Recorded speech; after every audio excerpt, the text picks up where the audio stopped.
Hello বন্ধুরা, সবাই কি করছো?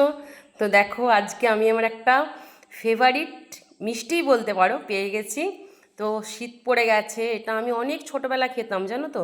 তারপরেও খেয়েছি ছোটোবেলা, না তখন একটা দাদু ওই টিনের বাক্স ছিল, টিনের বাক্স করে তখন বিক্রি করতে আসতো। তখন আমাদের এখানে বিডিআর ট্রেন চলতো। তো এটা হচ্ছে কিন্তু অ্যাকচুয়ালি বাঁকুড়া জেলা বেলিয়াতোড়ের এটা একটা ভালো মিষ্টি। তো এটার নাম হচ্ছে ম্যাচা সন্দেশ।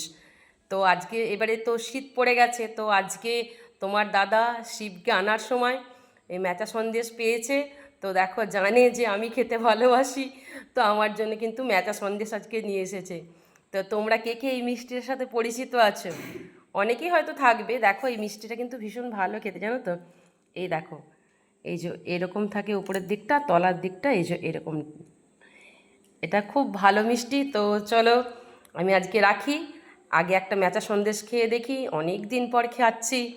তো এটা অ্যাকচুয়ালি শীতের সময়তেই ভালো পাওয়া যায়। তো চলো, টাটা।